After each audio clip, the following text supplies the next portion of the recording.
Would you like to know how additional stories of apartments can be approved under permitted development rights in England? Airspace developments are often talked about as an easy win of extra units with no land cost. Planning made simple.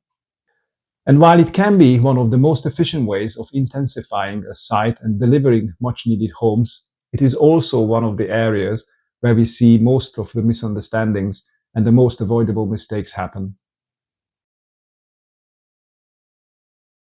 Hello, I'm Victor Rohacs from Rohacs Architects.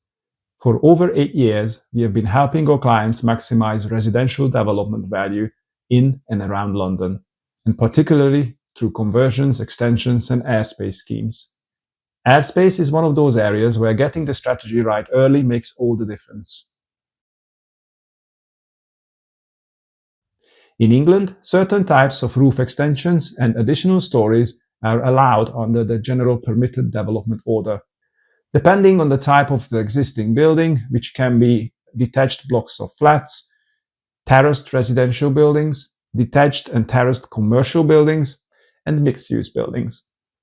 Different classes apply in different situations, and the important point isn't memorizing the class numbers, but that permitted development is conditional, and it's becoming more sophisticated every year.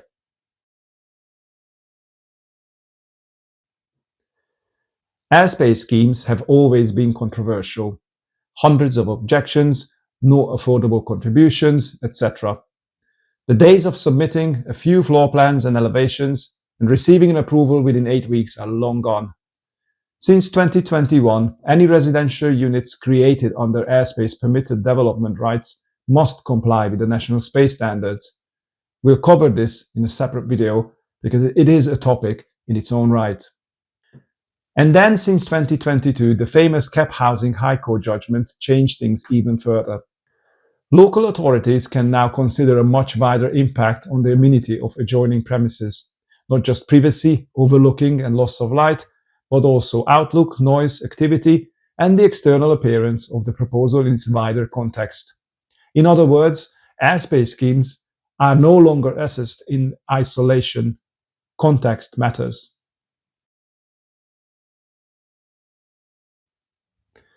This shift has had a big impact on what's required to get approvals through efficiently. Today, successful airspace applications usually involve meticulously checked layouts against national space standards, clear compliance schedules to help the case officers in their work, detailed 3D context modeling, and often covering areas of 400 to 500 meters squared in each direction. Not because planners enjoy paperwork and we also enjoy producing pretty images, but because decision makers need to understand clearly how the additional height actually is going to sit in its environment. On one of our most recent approvals of 2 stories,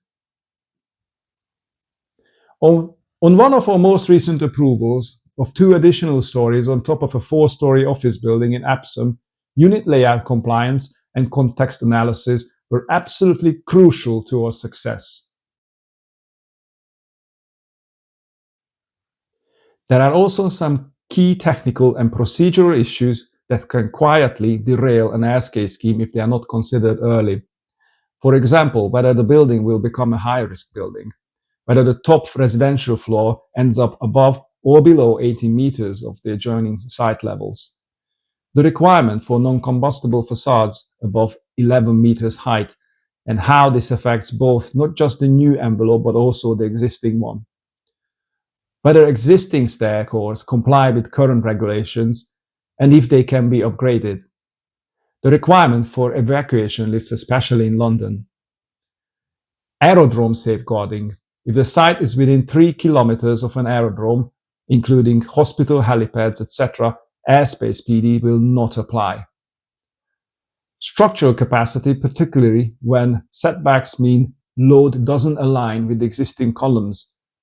Structurally, office buildings are often the best candidates because they are designed for higher loads than residential building, and once converted, they usually have reserve capacity, which can make additional stories more feasible. There's one mistake I also see far too often. Once work starts on a conversion of an office building into residential, it will lose its airspace permitted development rights.